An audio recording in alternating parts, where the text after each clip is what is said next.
It's a yes bank maximum, the first of this contest. Oh, that is brilliant. The hero maximum.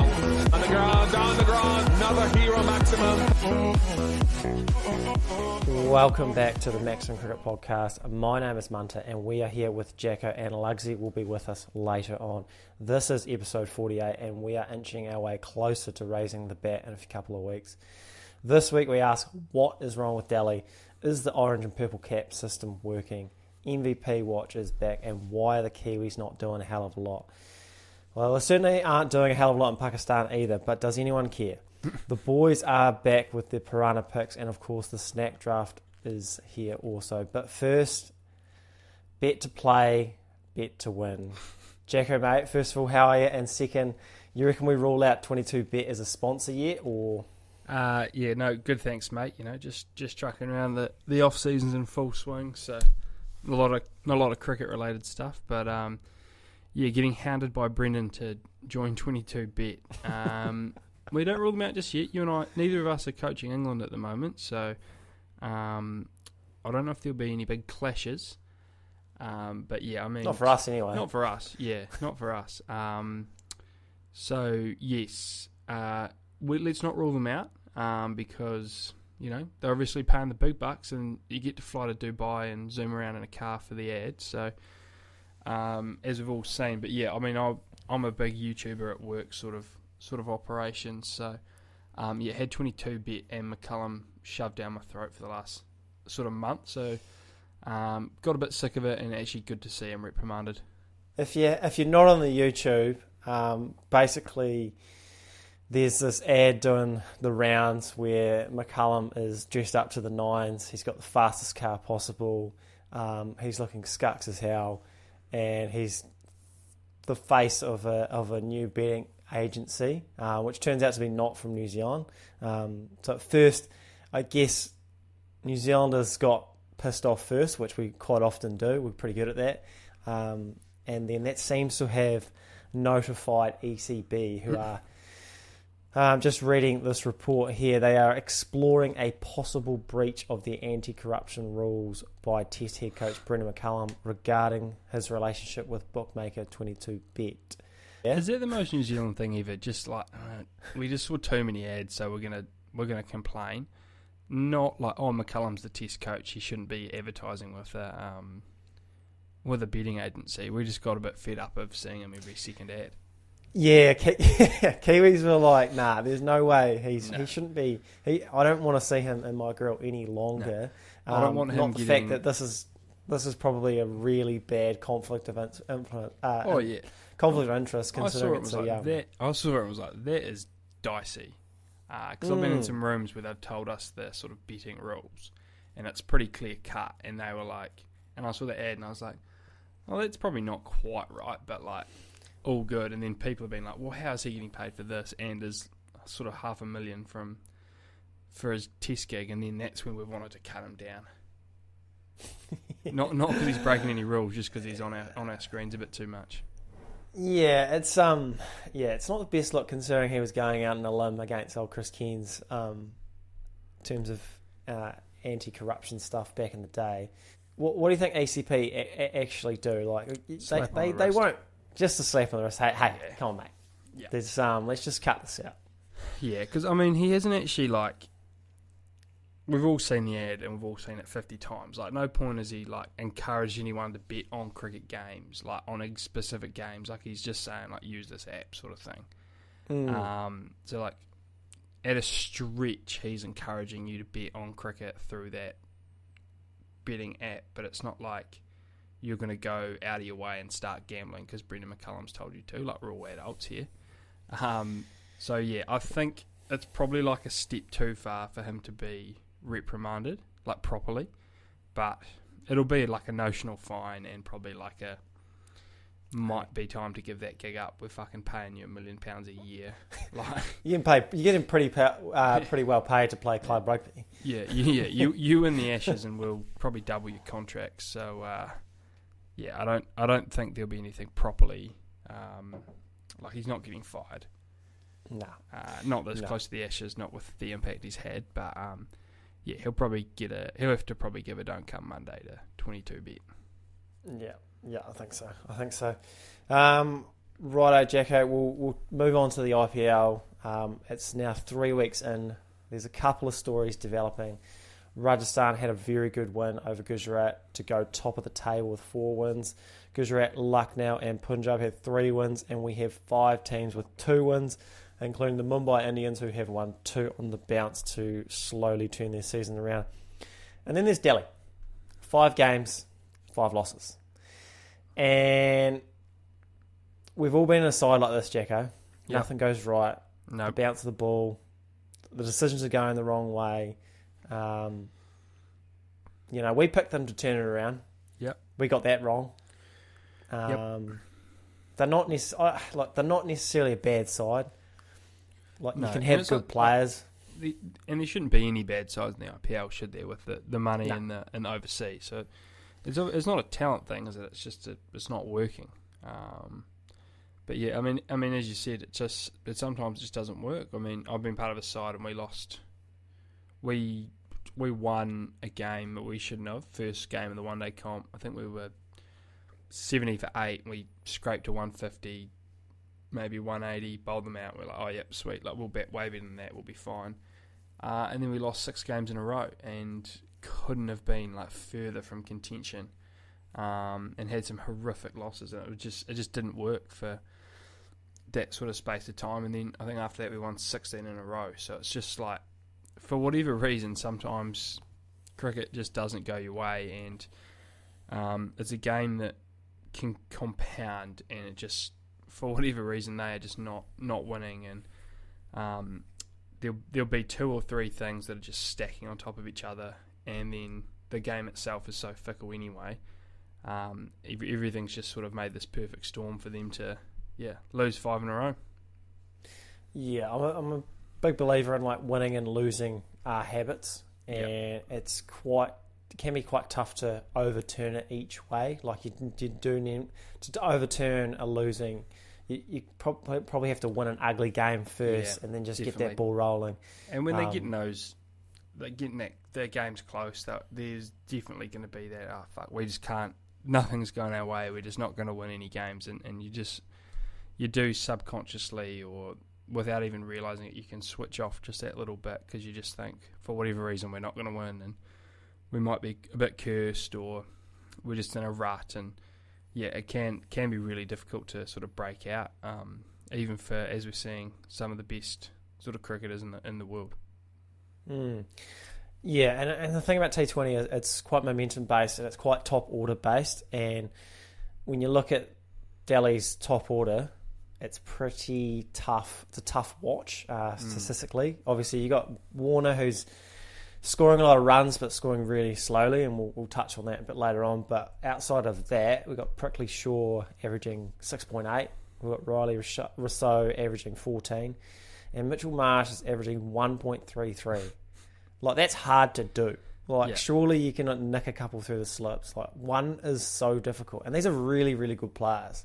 Yeah, and I mean, going into the tournament, you could have, quite feasibly been that's going to be the best top 4 in the comp. Mitch Marsh was absolutely whacking it. Prithvi Shaw is just touted as a superstar. Warner's done it, and Riley Rousseau was phenomenal at the T20 World Cup, just absolutely whacking the ball. So it's on paper, that should be a dream top 4 with a couple of young Indian guys to come sort of 5 and 6 and whack it too. But, as you said, almost hard, it would be hard to average 1. I think you and I could play 5 matches in the IPL and average more than that. Just just nicking a couple off the hip. I don't think I could try and get out and average less than that. I reckon if I was trying to kick my stump, unless I was kicking my stumps over, unless I'm leaving every ball. Yeah, I think you'd nick too many balls. But yeah, I mean that's probably a good segue to our next topic with the IPL. We've gone from some really poor players to let's talk about some good players. Let's talk about the orange and purple caps. There's been a little bit of chat around them. with some people suggesting they're a little bit outdated in a world where economy for bowlers and strike rates for batters are becoming more and more important. Why is it we judge success solely on runs and wickets, do you think? Well, I mean, it's simple. You either don't score enough runs or you don't take enough wickets, and that's why you lose cricket games. So it's like a simple stat, eh? It's like, if you go economy, it's like, well, okay, this guy's bowled overs only 7 to 11 as a spinner. And those are traditionally the easiest times to bowl. If you're the best leagues, like if Rashid Khan bowls over 7, 9, 11 and 13, he is probably not going to get whacked, and he's probably going to pick up 1 or 2 and go cheaply, because teams are going to be like, well, we've got out of the power play, if we can just noodle him around, versus, say, your bowler who is a power play and a death bowler only. They're naturally going to sort of, an economy of 8 for them is really good, but an economy of 8 for bowling through the middle is not as good. So it's like, if you're going economies and strike rates, you sort of aren't, it's like, it just gets complicated, and you might not necessarily be capturing the best player. Like, the best batter at the end of the tournament is probably going to be the one that scored the most runs, and the best bowler is probably going to be the one that took the most wickets. And generally, they'll be like there or thereabouts in other categories to get up to that level of stats. So, yeah, I mean, it's. I'll throw a curveball at that, because you're right. Generally, when you score the most runs, you would be deemed as one of the best batters or the most impactful batters. But I guess the question is coming into it, because if you look at the top 5 run scorers now, you've got Iyer from Calcutta, he's averaging 47, Dhawan, tick over 100, Shubman Gill 46, Warner the same, Kohli's having 70 on. It all checks out. But when you look at the strike rates, it tells it a little bit of a different story. Iyer, Gill, Dhawan, Kohli all have strike rates of over 140, which is, awesome. And then you got Dave Warner, who's striking at 116, which is pretty low. So there's a chance that Warner ends up with the prize of the IPL's best batter. Yet you could probably argue that some of his innings are like hindering the side. You know what I'm saying? So like it's almost like, do we need another award for strike rates or something like that we can? Because what about the finishers? Like the guys like Hetmeyer today, like. He's only facing 15 to 20 balls, but he's going at 200 and he's winning games in cricket. I suppose you could bring it in, but again, it just comes down to, I suppose, role and I mean, let's get another cap. Yeah, let's get a green cap. Get the green cap for fucking the strike rate, and what do we want? The pink hat for the economy, maybe? Yeah. Do it. Let's do it. We've solved it. We've solved the IPL. Cheers. I think it comes down to the what happens when Bolt comes out and hits a 6 last ball of the innings, and that's the only time he bats all year, because Rajasthan top order is a fucking wagon, and his strike rate's 600, and he's just got the yellow cap for the whole season, and he's just strutting around. You could say it too. You could say, I think there's just like I don't know, if you start bringing the awards in for that stuff, it's like, what then you need thresholds for runs scored as well, but no, I like it. I mean, it'd be a cool way. It would be a cool way to track it, and it would be fucking very funny to see sort of Trent Bolt strutting around with the highest strike rate, and it would give something for tail end, like a tail ender could win a batting award sort of thing. Because, I mean, all it's going to take is Bolt to bat 2-3 times, and that's going to skyrocket downwards. Did you see he came in at 9 this morning? Yeah, it's too high. Yeah, it's a fraction high. All right. Let's move on to our MVP watch. Let's start off with last week. Last week we had a top 5 of Shikhar Dhawan, Gaikwad, Butler, Chahal, and Rashid Khan. A little bit of movement for myself. Let me list you my 5, Jacko, and then you tell me if I've missed anyone. So I'm starting at number 5. Big mover here, Shubman Gill from the Titans. He's coming in. He's winning a lot of games for Gujarat, apart from today. So he's at 228 runs at 46 with a strike rate of 140. His side is 3-2. Now, if you check out the top run scorers, you'll find there's a bit of a gap between Shubman Gill and the rest, which tells me that he's doing a lot of the bulk of the work. So his stats may not be massive compared to the others, but I think his role's quite important. Number 4, we probably missed on him last week. Probably should have been in there. Mark Wood from Lucknow, the top wicket taker, 11 wickets at 12 with a strike rate of 9. Every 9 balls, this man's taken a wicket. That's ridiculous. That's out the gate. So, and his economy rate's at 8, which is pretty good. Again, 3 and 2. At number 3, I've got Chahal moving up. He's very, very important to this Rajasthan side. Really, like at a economy rate of under 8, 11 wickets at 14, strike rate of 10. Rajasthan 4 and 1. The King, Kohli, at number 2, 214 runs at 71. He is back. We called that before the tournament started. Yeah, it's our his side is 2 and 2. Reputable take at the moment, isn't it? Yeah. Yeah, we've been hitting this, to be fair. Actually, we're right on the Rajasthan train, to be fair. Yeah. And he's played 4 games and 350. So he's played a game less than a lot of these guys, which is something. And then number 1, he retains his spot, but I think it's a lot closer now. So even though he's 233 runs at 116, he only batted once and he failed this week. But he's still, those stats are pretty good. His team's winning. Yeah, Shikhar Dhawan retains his spot. So, anyone in particular you think is unlucky? I think the people that slipped out this week were Gaikwad, Butler, and Rashid Khan. Yep, big names. Gaikwad had a rough sort of week. Yeah, you look at the stats. Venkatesh Iyer could be there. I mean, he's top run scorer striking at 170. Yeah. Which is, Joss and Faf are close in terms of strike rate, but still like sort of 10 off. Just quietly, Faf du Plessis is having a real tournament. 200 runs, striking at nearly 170 as well. So yeah, that strike rate is quite something. 1 game less. Another innings at his average, and he's top run scorer with the best strike rate, sort of thing. So there's 15. There's probably the top 7 or 8 run scorers, top 4 or 5 wicket takers at the moment is probably your conversation. With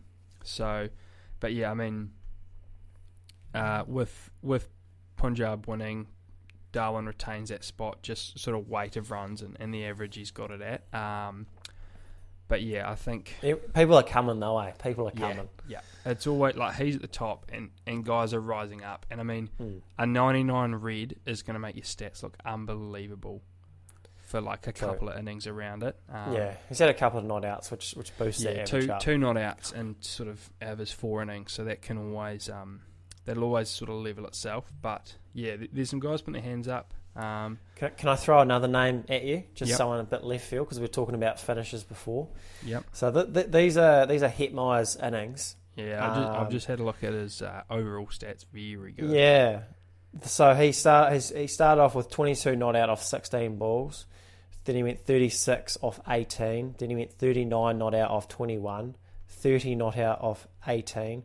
56 not out off 26 this morning, it was an unbelievable knock. That's probably why it's not really Joss's fault, but I guess I had like Gill over Joss because I felt like Rajasthan have a juggernaut around them, like Sampson scoring runs, obviously Hetmeyer, like it's not just a one-man show, whereas I think Gill is probably closer to that. But I think I just want to show a bit of love to the finishers who are very, very important. For sure, and as we've always said, that's probably the toughest job to bat in cricket, is to be that finisher and come out and generate a strike rate from ball 1 is very, very difficult. And to do it consistently at that level against this level of competition, you got to tip your cap, and probably 6 or 7. And if he does that 1 or 2 more times, wins them a couple. If he does that in a semi or a final, it's write the check. He's MVP.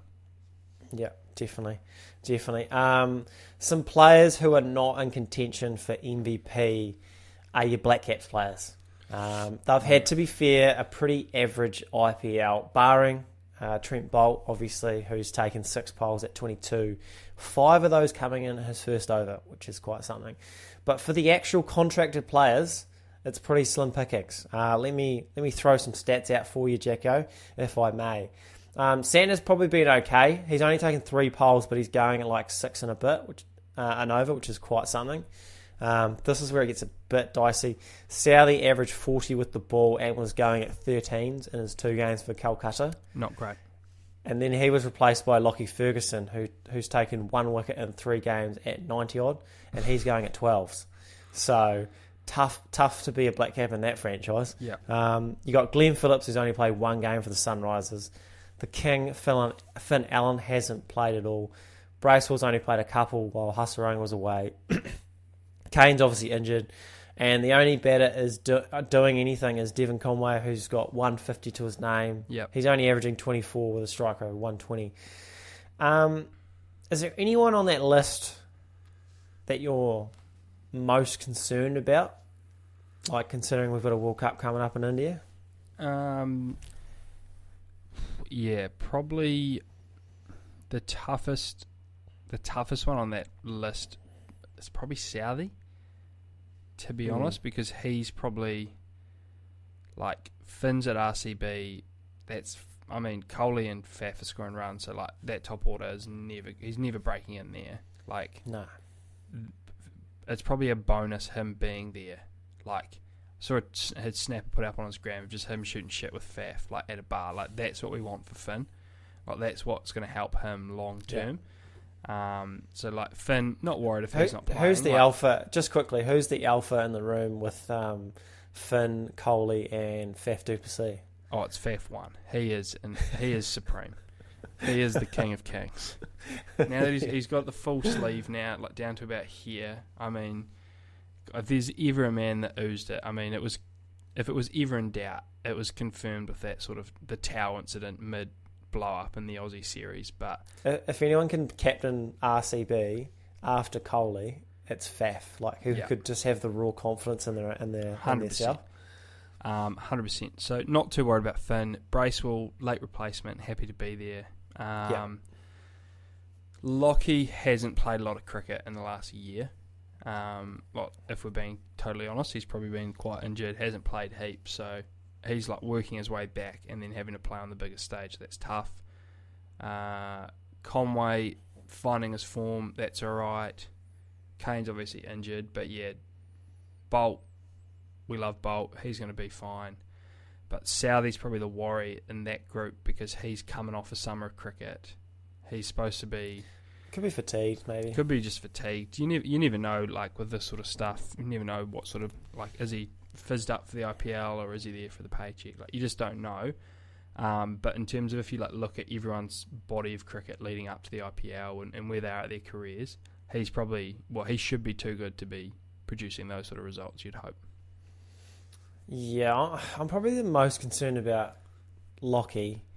Just feel like he's not the same bowler he was 4 years ago, if you know what I mean. Like, when we left the World Cup in 2019, like, Lockie felt like one of the best bowlers in the world, or he was on pace. Like, there was, like, I'll argue till I'm blue in the face that he should have bowled that super over.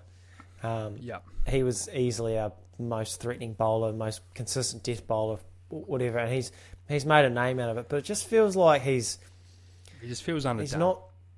He just underdone. He's not moving. Like, I watched that innings that Harry Brook got that 100, and it was pretty good. But Lockie's slower balls just, when it's like too slow, like it's quite loopy. It's not like change. Digging in. Yeah, and there's no like. It's just the lack of fizz, and he's not sort of moving. He's just gun barrel straight at the moment. There's no like nip off the seam, no swing, and that worries me a little bit. But yeah, the rest of them. I do want the other. I mean, I'm not really worried about him, but I just think that Glenn Phillips needs to play. I don't know if it's at Sun. He's so good. Team's not. They're all right, but he should be playing. Dehli needs to trade for him mid-season.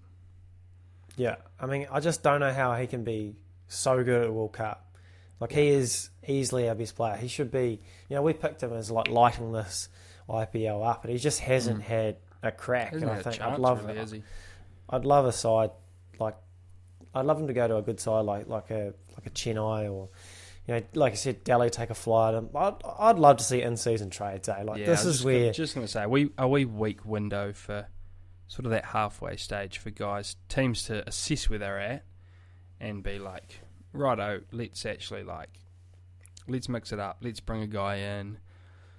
Let's try strengthen halfway, shut things down for 2 days, get everyone in a room, have a trade window. That'd be good stuff. Yeah, 100%. Righto, we'll move on.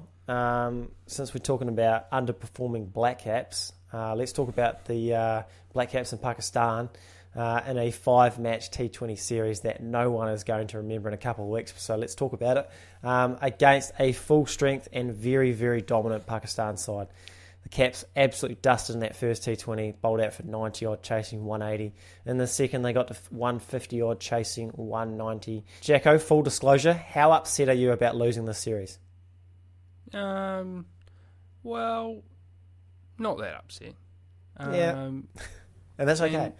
That's all right. There's so much cricket. There's so much cricket. And, this is a payback of a series from ages ago, and yeah, it's tacked on, and that's sort of what it's starting to feel like. But in saying that, Chapman's hit the most sixes in the series, so I'm right up it. And if he can just hit the most sixes in the series together, I'll be stoked, and it'll mean heaps. But no, it's you take it for what it is. We've obviously got most of our best side at the IPL,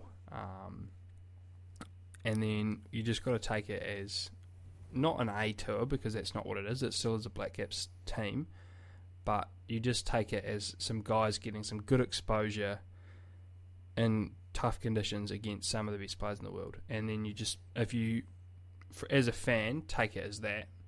Bin the results. Who cares what happens in the series? You just take it as that and be like, right, this is actually going to put us in a good place if two seamers go down and Matt Henry has to play at the World Cup, or something like that. You just take it as that, and you go, right, we can actually see where the next crop is against the best in the world, or some of the best in the world. They'll be better for the experience. Happy days. 100%. I think you're just sort of looking at individual performances, and you're looking, you're seeing who's checking boxes and who can go to next tours, because this is one of my issues with the schedule. Is we're not even in a T20 World Cup year. No. We don't have a T20. I think the one days I'm intrigued, because I think there's some looking genuine forward to spots. them, actually. There's some spots up for grabs. But the T20s, I just think there's hardly anything anyone can do to go on that World Cup. I think if there are some positives, I think you touched on Chapman. I think he showed he's a very, very good player, and I'd love to see him get more of a game. I think he's never really... he's never disappointed that side. He's always done his job, and I think I'd love to see him get more of a crack. Yep. And the other one is Matt Henry, who, for years no one's ever seen him as a T20 bowler. He may be tapped onto that series because they want him to play one-day cricket. Yeah. And they said, just play whatever. You're going over, you might as well play while you're there. Yeah, exactly. And I think it just shows that if you can get a bit of fizz on that ball, which he does, he always finds that seam, he's got that wobble ball, you're always going to take wickets no matter the format. Yeah, and he's got guys out, caught behind, punching, defending, actually rising, creating a bit of sort of fizz through it and a bit of rise on some pretty flat surfaces where some guys are not moving the ball at all. And that's all you need for 2 overs at the start, or 1 over. You only need 1 ball to take off and you get the best player in the world out because they're not expecting it. And then if you can hit a Yorker and you can bowl a couple of variations, who's to say it's not going to be your day in a T20 game? And it's not me going out on a limb, but Matt Henry is a premier white ball bowler in this country. If you were power ranking white ball bowlers, he'd be 2 or 3, I think. I would say he's the best. He's the number one bowler that's contracted. Like if you're going proper New Zealanders in white ball cricket, one day cricket, it's Bolt, Henry, Santner, 1, 2, and 3 in any order. Yeah, I mean, Santner's probably ahead, I guess, if we're doing spinners. If we're going all bowlers, so the fact that he hasn't played much T20s is because some of the times he bowls in one day cricket, it's phenomenal. Him with a new ball, so I mean, it's good to see him getting a chance because I think there's going to be some T20 extra bowler spots up for grabs, and I think just the calibre of player he is, he should be getting looked at that ahead of some of the guys that have played maybe more T20 cricket for New Zealand than he has. Yeah, I think it's a fair call. Should we just touch on Pakistan because they are good, pretty good. And to be fair, I was good. If we set a full strength side, I'm not sure the results are that much difference. Like we made, they're probably closer. Maybe we nick a game. We'll probably this get is one. Serious. Yeah, it's a serious side. And I'll tell you what, I did not realise how big Shaheen Shah Afridi is. And young. Yeah, like Henry Ship, like I know Shippo, and he is like nearly a head taller than me. Like he's a big boy. Yeah. And Shaheen made him look like a normal sized man in that photo. Like they just look like two blokes standing together, which is sickening. I did not realise he was that large. Yeah, and then you tap onto the fact he's left arm, he swings at 140 clicks. I mean, the sky's the limit for that guy. But it sort of made me think. It made me think because obviously the Pakistan players can't be in the IPL for whatever reason we won't know, which is very, very disappointing. But who would make it? Like if you think about this Pakistan side, Bubba at like red hot pace. Bubba so quickly. I'd love to see it. Like Harris Ralph, he is Ralph Shaheen. He's taken 2 forfers. Yeah, Ralph. You'd love to see it. Rizwan, imagine Shaheen. Bubba and imagine Royal Challengers Bangalore top 3 of Faf, Virat Kohli, and Bubba Azam. I mean, tell you what, the cricket Twitter and social media would fucking blow up or something like that. Yeah. Wouldn't be great, But yeah, I mean, those 3, like without question. I think Rizwan would play too. Yeah, he probably wouldn't be like a shoo-in like the others. Nah, he'd be like a de Kock, I think. Like he'd sign every year, but he might not play heaps of games all the time. Yeah. I got Shadab Khan as another one. Yeah, like a leg spinning all rounder. Like he's not quite Rashid Khan, but he's on that. He's pretty close. Oh yeah. So they probably all play. But yeah, I mean, who was that young guy at the World Cup that was whacking it? Mohammed Harris. Yeah, see, I don't think he's even playing. Yeah, I mean, he's probably getting a game or a contract. You'd hope. Who else? I mean, yeah, there's a few in there that would probably go pretty quickly if an auction was to be had. Naseem Shah as well potentially. Yeah, gets picked up. Yeah. But yeah, fuck, it's a shame. It's a shame that that's such a line in the sand, isn't it? Yeah. Because Shaheen Afridi is like, in terms of skill sets, he's right up there with a Nokia and a Wood and a Bolt and a Archer if he's fit. Like these sort of like extreme pace, moves the ball, wickets for fun. I think if you were gonna pick like draft all format bowlers, like he's probably number one. Yeah. Like if you could pick anyone today, I think you're looking at Afridi, Archer, Wood, Bumrah, Bolt. Nokia. And I think Shaheen's top of that list. Yeah, 100%. I watched them bowl a spell in Christchurch, and it was genuinely like ball left his hand, and the wicket keeper was like that. It was like instantaneous almost, and I could not believe like that our batters got through it. I was like, that is me done. I'm batting next to the keeper, hoping he hits the sticks. You're averaging 1.33. That's what you're averaging. Maybe less. Yeah. Yeah. Right. Should we do our picks? Yep. Righto. Okay. A little message from the sponsors. Non-slip grip technology designed to minimise slipping in your shoe and maximise output. Designed and tested right here in New Zealand by professional athletes. The choice of sock for several Blackcaps and White Ferns, as well as the number one women's bowler in the world, Sophie Eccleston. Performance, quality and style. Grab yourself a pair of Piranha Grips latest range by using the code TMC20 to get 20% off today. Help Piranha, help us. Right, Jacko, last week, 2 from 3 with our only, I guess it's a fail, but it's not. Bolt not being the leading wicket taker. But to be fair, that was the one game he didn't play. So that's tough. Yep, it is. And but, then, so it kind of, I don't know if it counts. It's bonus not bet really. was close. The bonus bet was 3 runs off being true. So I think it's fair to say we've had a hot start. We just went Chennai. No. The boys have seen it well. Bolt void, Conway missing out by a couple of runs. Just it feels like it's a preseason game. We've played a high school team. We've got our eye in, but we've maybe lost after retiring a few guys. But seeing the ball well, and then I think. Do you want to go yours first, or do you want me to go first? I'll go Lugsy's, and then I'll go yours. So obviously Lugsy's coming in for snack of the week, snack draft very shortly.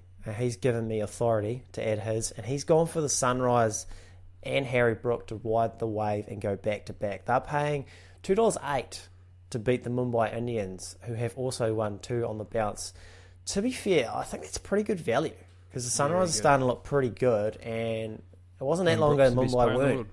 Yeah, certainly is, and he's chirping. He's chirping. He gets 100, and then he starts chirping, which I rate highly. There's something about this kid that I love. Yeah, nothing better than like words from a position of strength. Oh yeah, there's nothing better than a confident young bloke. It's just one of the best things. 100%. Speaking of, Jacko, what are you running? We're going back to the well. We're going Rajasthan bowlers, prop bets. But this time we're going to get on a hot hand and we're going to go Chahal, top wicket taker, for Rajasthan, not for the game. Yeah, we don't want to miss that one. Just to clarify. Paying $3.25, so I am going out on a limb, but when these start hitting, I'll start climbing. So yeah, a multiplier for your multi. We could give out 3 $1.80 bets and we'll all be happy. But yeah, I'll go back out on a limb and Chahal, top wicket taker. Bit of chirp flying around there already. Just I'll go. I'm just trying to help the punters out. Up. Oh yeah, $3.20 times 0 is still 0. Oh yeah. But anyways, I'm going up from $1.80s. I'm going to $1.95. I'm going to Delhi to beat Kolkata on Friday morning. That's right, the team that hasn't won a game. My thought process is simple. They are due, Jacko. They've got to win at some point. Like, they're not going to go 20 games without winning a game. So why not this game at home? Like we said earlier, the side's too good. The top order has to fire at some point. Mitchell Marsh can't keep averaging 1. He's got a score in him. He's just married. Bring it home. Yeah, I don't hate it because it does feel like a league where you've got to win eventually, don't you? So might as well be on the winning side when they eventually do. Okay, snack draft people, welcome back, Lugsy, to the show. Good to be back, mate. Yeah, unfortunately, it's not on the winning side as the king was dethroned. Jackson Latham overcame all odds and showed there is still some parity in this league. Jacko, mate, you've got the floor. I think I just rode the classic hot cross bun. Picked it early and just sort of jumped on the wave and rode it in. Tough to beat, I think, the classic hot cross bun because. Like, no matter what your chalky preference is, everyone loves a hot cross bun. So, sort of rode that home. And then we've sort of discussed this in the group a few times and sort of unsure of how deep it would go. We're all massive fans. I think every nipper is. Sort of one of my favourite things about the school holidays growing up was we were given one box each. We got to buy like no restrictions in the school holidays, and just grabbing your bowl, your cartoons. Can't beat cereal. This will make you cry. So yeah, that's all. What was your cartoon of choice there, Jacko? Back in the day, what's your yeah, bit of everything. I mean, or a bit of what now? Or a bit of what now? Sunday. What now? Sunday? Simpsons hard to beat. We Sky won Simpsons marathon. Sunday morning. Yeah, just so good. So, we'll go the cereal draft. Much anticipated within the group, I think. So, looking forward to seeing the results. I'm at absolute 6s and 7s with this. There's too many options. I don't know how to play this. Yeah, as I said, I've got my one locked in because it is my all-time favourite, but I could go anywhere after that. Yeah, it's going to be interesting. Should we crack it? Should we get the lottery going? Yeah. Who's on board this week, we think? Who's on board? Is it Book a Batch or is it? Yeah, it was Book a Batch last week. Good sponsor. Right. Yeah, shout out to Book a Batch. My weekend in Christchurch there really put me up for the night, so really good of them to put me up. Yeah, found you a good host, or? Yeah, found me actually a very decent host. Looks like we don't have a sponsor this week, which is unfortunate. You guys see that all right? Yeah. Yeah, it's a nice touch with those cereals again. Yeah, it makes a nice wee touch. So, right, we'll spin the wheel. Actually, before we do, the lottery odds, since I was last, I'll get 50%. Lugsy at second will get 33. Very appropriate, of course. And Jacko still has a chance with 17%. Right, spin away. I like my chances here. I look at the board and I've got a bit of real estate. Whoa, what the hell, Jacko? Defied the odds again. It is unbelievable. Hold on. How did the Golden State Warriors just get the number 1 pick? That's outrageous. Beautiful. We wanted to change these odds up a little bit. That's outrageous. Go least for the winner. Righto, okay. Don't like my chances Certainly now. not giving you more.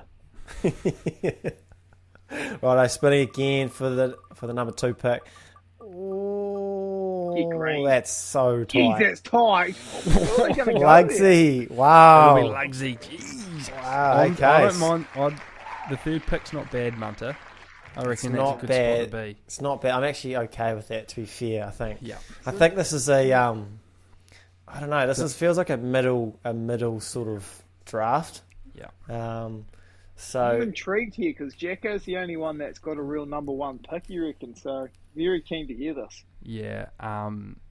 And this is just easily for me, sort of my favourite cereal. Has been for the last few years, and I don't think it can be beat in terms of a box. If a box barely gets past 2 days, you get it in the intention of being like, yeah, this will be breakfast every week, every day, but it's tough not to go back. So I'll be going the Fruit Weet-Bix Bites. wow. Yeah. And Weet-Bix Bites are pretty good. The Weet-Bix Bites, wild berry breakfast cereal, and for me, they're just the best there is. It's all time and easy first pick. Don't know what I'll do from here, but yeah, happy to get that at 1. Now, if I had one gripe with the Weet-Bix Bites, it would be I find they break up just a little too easy for me. Yeah. So you end up getting a few at the bottom that rough me, that aren't full bites. Yeah. That's fair. Short change, you reckon? Rest of the box is so yeah. good. There's a lot of, Okay. Far out. Puts Okay. me on the clock at number 2, honestly. That was on my board. That was on my board, but I probably wouldn't have gone it that early. But Yeah. that's all right. It's still very good though. Just had to get it. I mean, Weet-Bix in general is probably still got to be the number 1 top seller in New Zealand, doesn't it? Oh, Got the All Blacks on board. And New Zealand. All Blacks are pretty good sort of sell point, aren't they? People still rate the All Blacks, do they?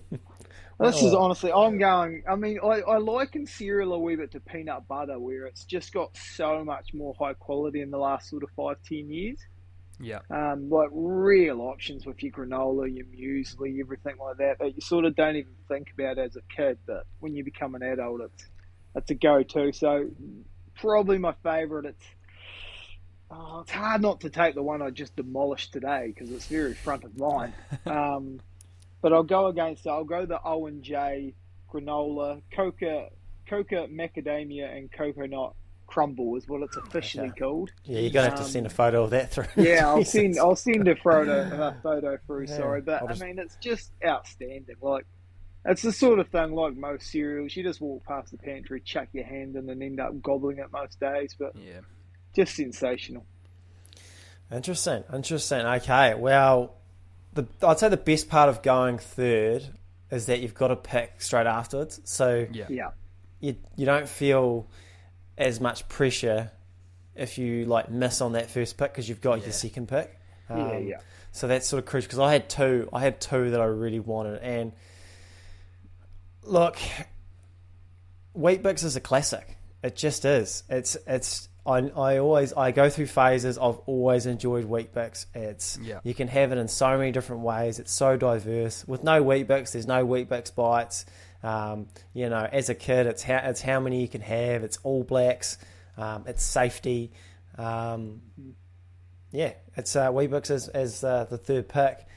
And then the other one that I was toying with is it's the cereal that tricks you into, like, you have it, it tastes good, and you think you're being healthy, but it's not that healthy. It's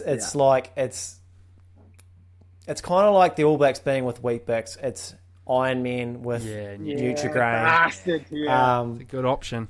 Yeah, so those were my big ones growing up. So I'm pretty happy to get those. But it's like I said, it's a deep draft. I'll tell you what, Munter's making a huge statement with those first two. Just one real classic. And then Nutri-Grain. Is Nutri-Grain, I think, like everyone's favourite growing up because it's a bit more taboo than, like you're not always allowed it, but you see it's a fraction more expensive, eh? Yeah, fraction more expensive. I mean, that is the absolute original of just going past the pantry and chucking your hand in. Grabbing a couple of grabbing some Nutri. Yeah. That's almost a lolly at some point. Yeah. I'm going to go then. I'll go to the more sort of, I wouldn't say it's a classic, but more sort of that realm of something where you can just eat away at them and it just feels good. And that's the Milo cereal. Ooh, that's so good. I find the Milo cereal just sensational. I'll take a box of that for lunch at times. As I said pre-pod, it's sort of, you chuck a banana and chuck some peaches and you think you're doing yourself a favour, and it just goes down that well. It's probably almost better than, like, it's kind of like Cocoa Pops, but it's probably better. Yeah. Like, I'd say not probably better. Yeah, probably. I mean, like, it's, Cocoa Pop's been around a lot longer, but I think it's been, I think Milo's obviously surpassed it, I think. Yeah, definitely. Tough for that to come up because I probably had Milo or the chocolate milkshake only crunchy is what I wanted with my next pick. I will go Cocoa Pops with my next pick. That was sort of the holiday cereal that you sort of always used to get. You drink the chalky milk afterwards. Some real nostalgia with Cocoa Pops and still hit pretty good. Now. And then, the final pick, and this, it's tough because there's a lot on the board. And I'm sort of scrambling a little bit here. Yeah, there's too many options. And so much pressure. And what's really throwing me is New World's got peach iced tea and Up and Go littered throughout their cereal pages, which isn't helping with searching. But I'm just going to go your classic everyday breakfast meal, your Skippy's cornflakes. Fuck. Jeez, I wanted that. Just gets the job done. Jeez, I wanted the trifecta of originals. Jeez, Wheat Bix, Nutri-Grain and Skippies, you would have been unstoppable, Munter. Oh, that's a good pick. But yeah, I think that rounds out my three nicely. I've got my personal favourite, my nostalgia pick, and just your solid. Your cornflakes are so good. Heaps of white sugar on them as a kid. And Rice Krispies. So the white sugar seemed to really sparkle in comparison. The more you think it, when you look back, you sort of, maybe it was just white sugar that was fucking good as a kid, because that's what I had in my Wheat Bix, which made them good. It's what I had in my cornflakes. Absolutely. Just really run amok in the household later on, eh? And then come crashing back down to earth. But yeah, happy to get cornflakes there. Yeah, I'm not I'm not a cornflakes guy, but I'm not a cornflakes guy. Like, they're still exceptional. Underrated part of them is they go that good in an Afghan, obviously. So, I like their variation.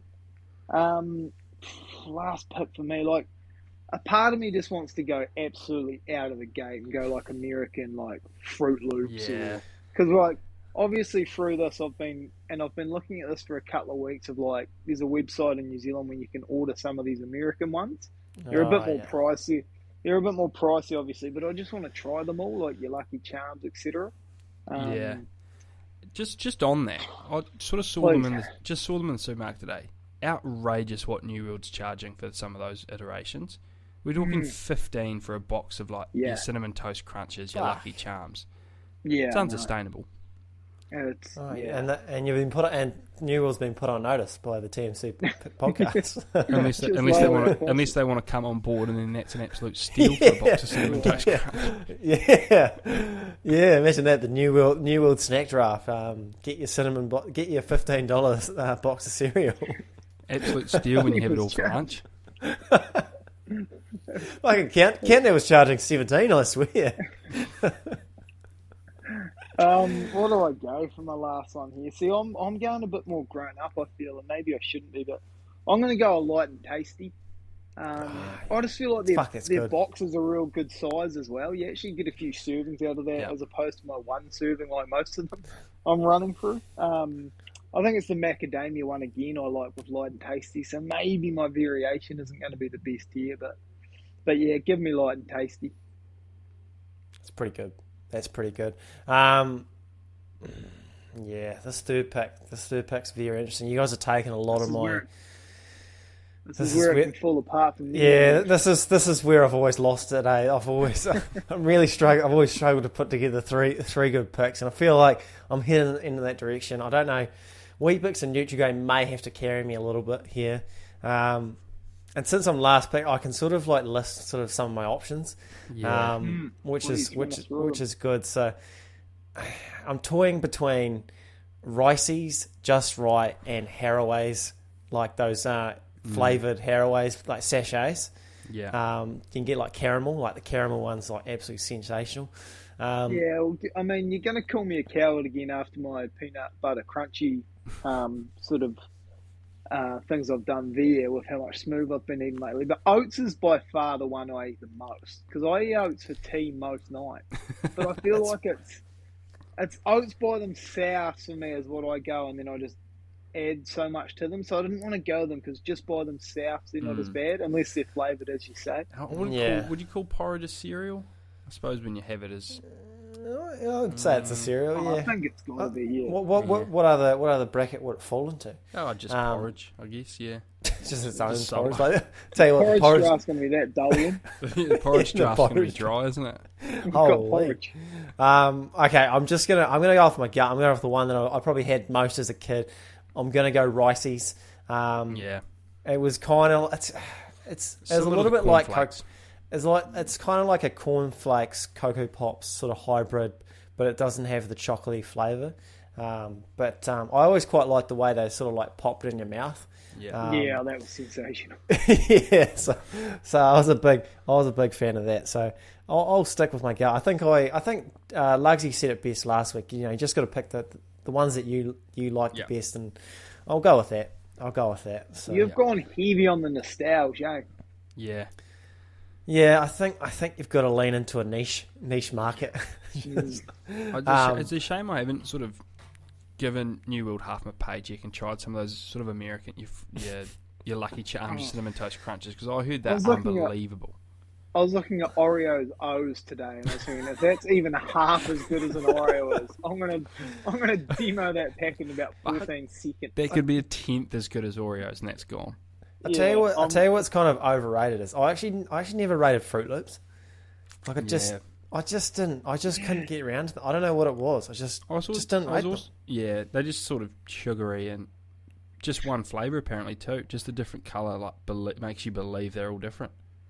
That's unbelievable to know. Mm. I'll tell you what, I'm going to order something tonight and I'll give some feedback either next week on the pod or the week after, depending on how quickly they come. Yeah. I'm going to order tomorrow then. Yeah. Well, yeah. Yeah, I might have to get some Cinnamon Toast Crunch just to, just I'm to getting get some back to Oreos, business. though, so that's it. Yeah, huge. That's done.